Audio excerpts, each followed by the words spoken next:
आज आपण संत श्रेष्ठ जगद्गुरु तुकोबाराय यांच्या गाथ्यामधील अभंग क्रमांक 2268 वर चिंतन मांडणार आहे.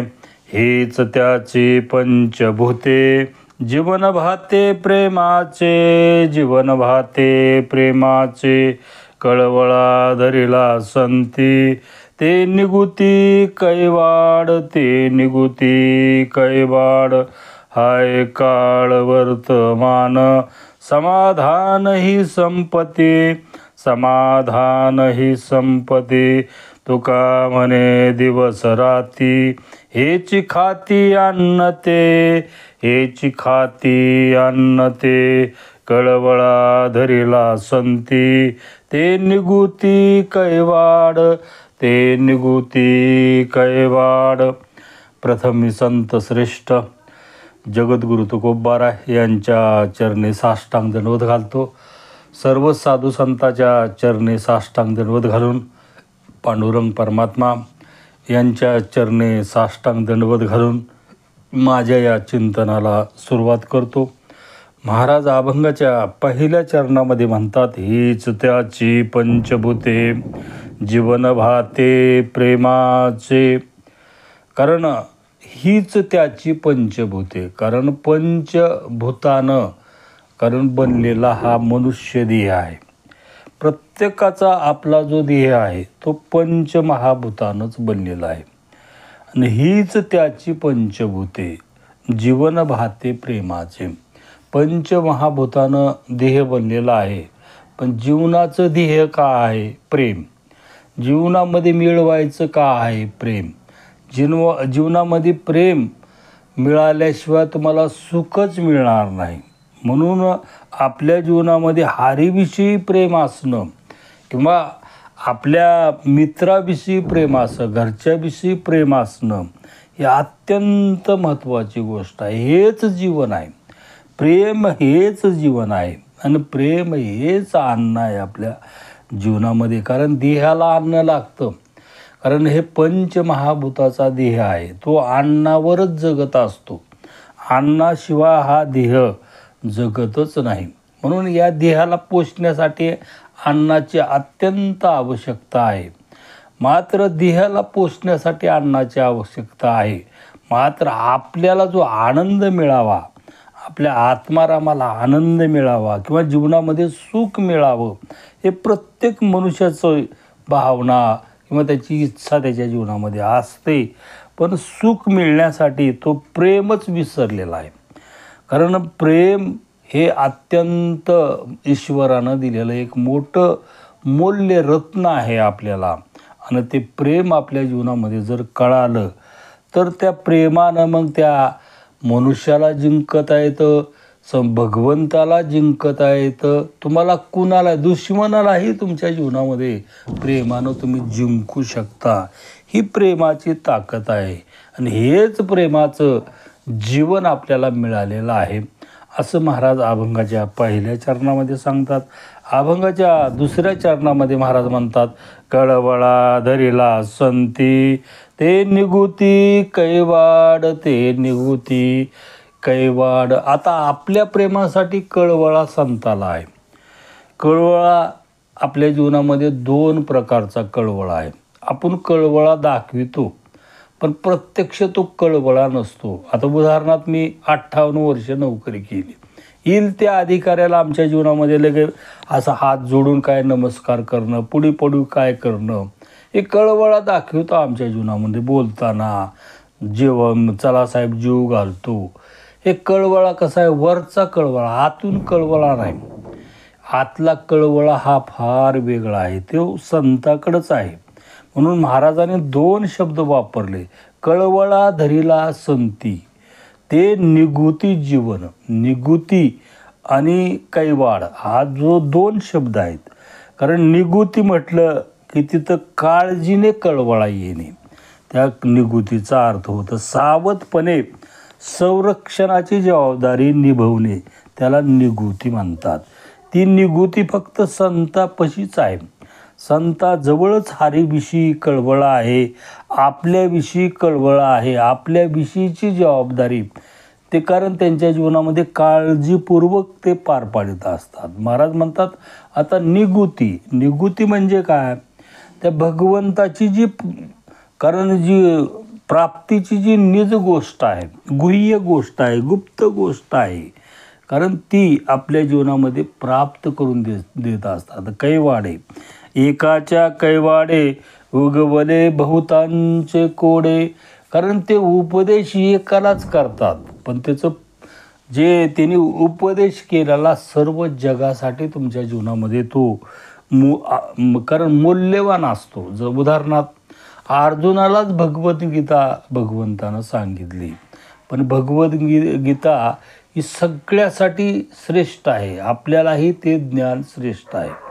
अर्जुनाला 2 प्रकारचा कळवळा आला. पहिल्या स्वरूप कळवळा आला कारण ज्यावेळेस युद्धाला निघाला तो अहंकाराने म्हणू लागला की माझ्या योग्यतेचा कुणापाशी माझा रथ उभा करशील, तर भगवंताला सांगायला की माझ्या योग्यतेचा जो युद्ध आहे त्याच्यापाशीच माझा रथ नेऊन उभा कर, सामान्याशी मी लढायला तयार नाही. मग त्यावेळेस म्हणले ठीक आहे म्हणले. मग त्याने भीष्म, द्रोण, कर्ण कारण त्यांचे गुरु यांच्यापाशी तो रथ उभा केला. त्यांच्याकडं पाहिल्यानंतर ह्याला कळवळा नाही आला, कारण ह्याला भीती बसली ह्याच्या जीवनामध्ये, कारण जिंकूच शकत नव्हतं. कारण ते त्यांच्या जीवनामध्ये ते कधी ती हारणारे माणसंच नाही. भीष्माचार्याला हारणे हे त्यांच्या जीवनामध्ये नाही. कर्ण तसाच आहे. गुरु तर ज्या गुरुकडून ज्ञान घेतलं ते गुरु त्यांच्या जीवनामध्ये, गुरुला आहे ना कसं काय त्याच्या जीवनामध्ये हारवू शकतो. मग कळवळा आला त्याला. कळवळा कसा आहे तो दाखवायला वेगळा. भगवंताला म्हणतो की ज्याने मला सांभाळलं, ज्याने मला विद्यादान दिलं, त्यांच्यावर शस्त्र धारण करू, त्यापेक्षा भीक मागितलेली बरी, वनात गेलेलं बरं. म्हणजे अशा मोठेपणाच्या गोष्टी बोलतो कळवळ्यामध्ये मनुष्य त्याच्या जीवनामध्ये. मग आता हे भगवंत होते, भगवंताला न कळायची काही गोष्ट नव्हती, तरी भगवंताने कळवळीनं म्हणजे कळकळीनं, म्हणजे त्यांना जो खरा कळवळा भगवंताकडं आहे, पण त्याला युद्धापासून भागू दिलं नाही, तिला तयार केलं. अनेक प्रकार त्यानं करून बघितले. मग त्यांनी सांगितले बाबा तू पळून गेलास तरी हे तुला मारणार आहेत, म्हणून पळून जाण्यापेक्षा ह्यांच्यासोबत युद्धच खेळ. असं अनेक प्रकारचं संत म्हणजे काय, देव म्हणजे काय, प्रत्येक प्रश्न, अनेक प्रश्न नाही ती प्रश्न विचारित गेला. त्यावेळेस सगळ्या प्रश्नाचं उत्तर कारण भगवंतानं दिलं. आणि हे ज्ञान कारण या जगाच्या कल्याणासाठी झालं. ही भगवद्गीता आपल्या देशामध्ये नाही, 365 देशामध्ये आज भगवद्गीता लोक ऐकतात, वाचतात. अजूनही भगवद्गीता आपल्या जीवनामध्ये कळायला तयार नाही, कारण ते गुह्य ज्ञान जे अर्जुनाला सांगितलं ते आपल्यासाठीच आहे. म्हणून संताला कळवळा एकाचा जरी आला तर ते उपदेश करीत असताना सर्वांसाठीच करतात. जे भगवंत प्राप्तीची गुप्त गोष्ट आहे ते सुद्धा त्यांच्या जीवनामध्ये ज्या कळवळा आलेला मनुष्य त्याला सांगतात. आता त्याला सांगितली ती ओपनच आपल्यालाही कळते भगवंताची प्राप्ती कशी करून घ्यावी लागते, भगवंताला कसं शरण जावं लागतं, हे सर्व साधू संतांनी, कारण महाराजांनी तर त्यांच्या या गाथ्यामध्ये सांगितलेलंच आहे. पण तुमच्या जीवनामध्ये गाथा उघडायचाच नाही, गाथा वाचायचाच नाही, किंवा गाथ्यावर आमच्यासारखा सांगणार आहे त्याचं ऐकायचंच नाही म्हणल्यावर तुमच्या माथ्यामध्ये थोडेच ते शब्द जाणार आहेत. असं अभंगाच्या 2ऱ्या चरणाचा अर्थ होतो. अभंगाच्या 3ऱ्या चरणामध्ये महाराज म्हणतात, हाय काळ वर्तमान समाधान ही संपत्ती, समाधान ही संपत्ती. आता प्रत्येक मनुष्य त्याच्या जीवनामध्ये जीवन जगत असताना 3 काळामध्ये त्याचं जीवन जगत असतो. एक जो चालू काळ आहे आपल्या जीवनामध्ये, चालू काळ एक आहे भूतकाळ आणि एक आहे वर्तमान काळ. जास्त मनुष्य त्याच्या जीवनामध्ये भूतकाळ आणि वर्तमान काळामध्येच तो अख्खा आयुष्य त्याच्या जीवनामध्ये घालवित असतो. पण जो चालू वर्तमान काळ आहे, चालूचा वर्तमान जो क्षण आहे तो आत्ताचा क्षण लगेच भूतकाळामध्ये जाणार आहे. कारण तो वर्तमान काळामध्ये तो राहणारच नाही. म्हणून तुमच्या जीवनामध्ये जीवन जगत असताना कसं जगलं पाहिजे, हा एक काळ वर्तमान. समाधान ही संपत्ती. जो आत्ताचा क्षण आहे त्या क्षणामध्ये तुमच्या जीवनामध्ये मी समाधानी आहे, मी सुखी आहे, मी श्रीमंत आहे, जो असं त्याच्या जीवनामध्ये जगतो तोच या जगामध्ये श्रेष्ठ आहे, तोच या जगामध्ये महान आहे. कारण का, तुमच्या जीवनामध्ये जो चालू क्षण आहे, चालू म्हणजे वर्तमान क्षण चालू, आत्ताचा क्षण, तुमच्या जीवनामध्ये जर तुम्ही समाधान जर नाही लागलात, म्हणजे समाधान जर नाही मानलात, तर तो क्षण काय होतो, भूतकाळामध्ये जातो. भूतकाळाचा परत काही उपयोग आहे का तुमच्या जीवनामध्ये? बरं, वर्तमान काळ जो आहे तुमच्या जीवनामध्ये, वर्तमान काळ अत्यंत मौल्यवान आहे. कारण तुम्हाला काय व्हायचं आहे, काय करायचं आहे, हे तुमच्या आलेल्या प्रत्येक क्षणामध्ये तुमच्या जीवनामध्ये ते करावं लागतं. आणि वर्तमान काळावरच तुमचा येणारा जो भविष्य काळ आहे, तो भविष्य काळ तुमच्या जीवनामध्ये कसा येईल, कारण तुम्ही वर्तमान काळामध्ये कसे जगलात त्याच्यावर तुमचा, कारण भविष्य काळ प्रत्येक मनुष्याचा त्याच्या जीवनामध्ये आहे, पण ते त्याच्या जीवनामध्ये त्याला कळायलाच तयार नाही.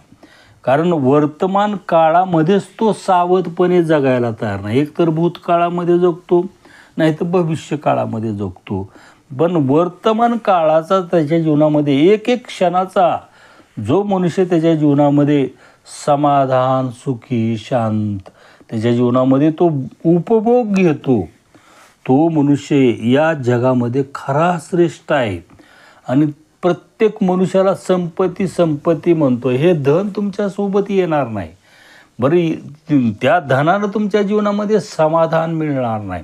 तुमचा जो वर्तमान काळ आहे प्रत्येक क्षणाचा, त्या क्षणामध्ये जर तुम्ही मी सुखी आहे, मी समाधानी आहे, माझ्यासारखा समाधानी, माझ्यासारखा सुखी या जगामध्ये दुसरा कोणीच नाही, असं तुमचा वर्तमान येणारा प्रत्येक क्षण तुम्ही जर तुमच्या जीवनामध्ये जगत गेलात, तर ती कसं होईल तुमचा, कारण येणारा भविष्य काळही तुमच्या जीवनामध्ये सुखीच येणार आहे.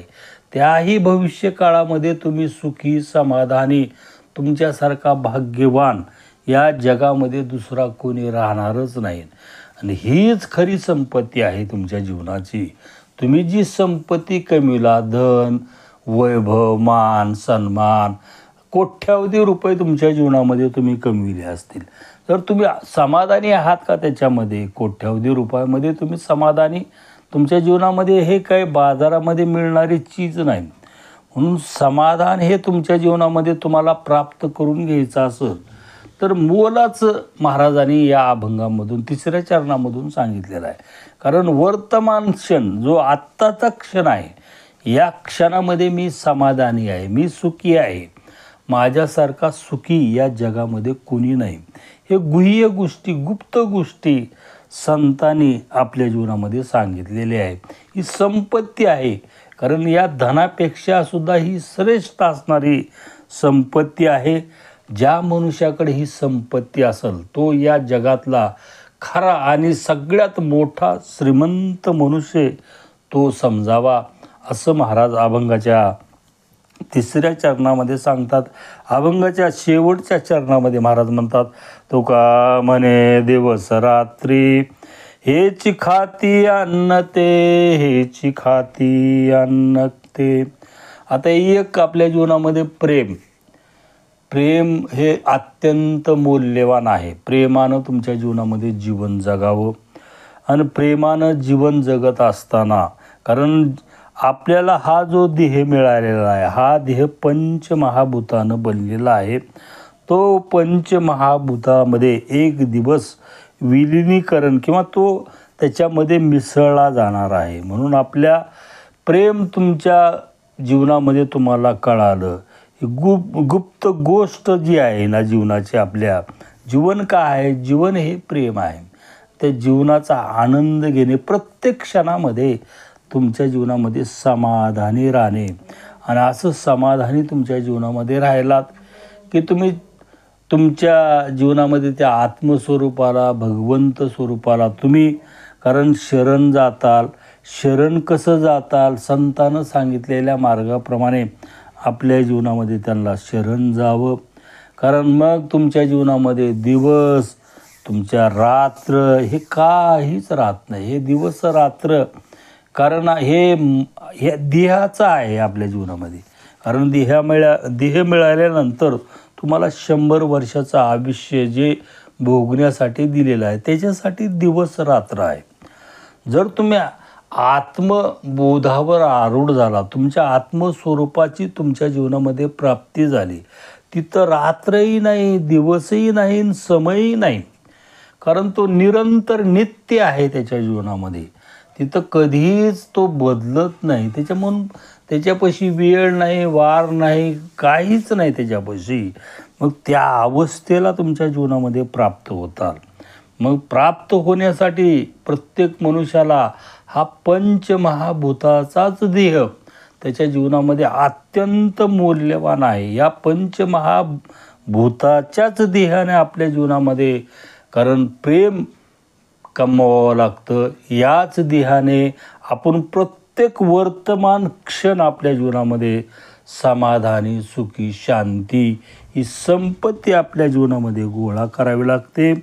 अशी संपत्ती ज्या मनुष्यानं त्याच्या जीवनामध्ये गोळा केलेली आहे, त्या मनुष्याच्या जीवनामध्ये ना रात्र राहत नाही, ना दिवस राहत नाही, ना शुभ राहत नाही, अशुभ राहत नाही, चांगलं राहत नाही, वाईट राहत नाही, पाप नाही, पुण्य नाही.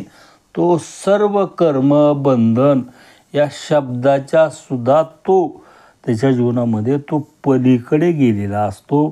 त्यानं स्वतःच्या स्वरूपाची ओळख करून घेतलेली असते. तो मुक्त असतो.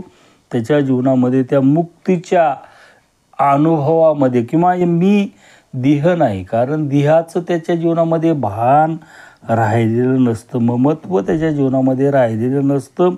कशाविषयीच त्या मनुष्याला त्याच्या जीवनामध्ये ममत्व राहिलेलं नसतं. असं महाराज या अभंगामधून सांगतात. माझ्या बुद्धिमत्तेप्रमाणे, माझ्या ज्ञानाप्रमाणे या अभंगावर चिंतन मांडण्याचा प्रयत्न केला. झालेलं चिंतन, कारण जगद्गुरु तुकोबाराय पांडुरंग परमात्मा, तुम्ही सर्व प्रिय आत्मा, तुमच्या चरणी हे शब्दरूपी भावपुष्प अर्पण करून माझ्या अल्पशा सेवेला पूर्णविराम. तुकाराम तुकाराम तुकाराम. बोला पुंडली गौरदेव हर विठ्ठल श्री ज्ञानदेव तुकाराम.